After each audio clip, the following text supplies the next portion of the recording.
आता पाहूयात पुढची बातमी। माजी गृहमंत्री अनिल देशमुख यांचे सुपुत्र सलील देशमुख यांनी राष्ट्रवादी शरदचंद्र पवार पक्षाचा सक्रिय सदस्यतेचा राजीनामा दिलेला आहे। पक्षाचे नेते शरद पवार, सुप्रिया सुळे आणि रोहित पवार यांच्याकडे सलील यांनी राजीनामा पाठवलेला आहे। तर या संदर्भात सलील देशमुख यांच्याशी बातचीत केली आमचे प्रतिनिधी सुमित ठाकरे यांनी। भाऊ, काय सांगाल, आज आपण राष्ट्रवादी शरद पवार गटाच्या सक्रिय सदस्याचा राजीनामा दिलेला आहे, काय अध्यक्ष?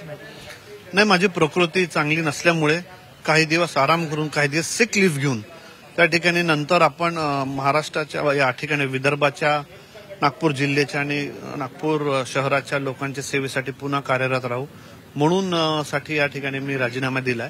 प्रकृती अजून सुदृढ झाल्याच्या नंतर आपण लोकांच्या जीवनात, लोकांच्या दैनंदिन जीवनामध्ये कसं भर आणू शकतो, त्यांचं जीवन आपण कसं करू शकतो म्हणून त्या ठिकाणी आपण हा राजीनामा दिला। तेवढ्या दिवसांनी पुन्हा आपण लोकांची सेवा करण्यात कार्यरत राहू। काय पक्षात नाराजी वगैरे होती की काय?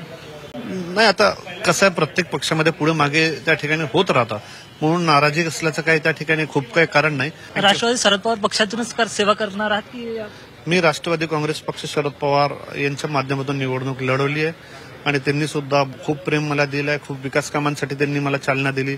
बरेच गोष्टी त्याच्यामध्ये राष्ट्रवादी काँग्रेस पक्षांच्या नेत्यांकडून राहिले, आताच्या पण, पूर्वीच्या पण, आणि येणाऱ्या दिवसामध्ये 6 महिन्यानंतर एकदा प्रकृती ठणठण झाल्यानंतर पुन्हा लोकांची सेवा करू। धन्यवाद। नक्कीच 6 महिन्यानंतर प्रकृती बरी झाल्यानंतर पुन्हा एकदा लोकांच्या सेवेत हजर राहणार असल्याचे सलील देशमुख यांनी वक्तव्य केलं आहे। कॅमेरामॅन रत्नशील सातपुतेसह सुमित ठाकरे, जी 24 तास, नागपूर।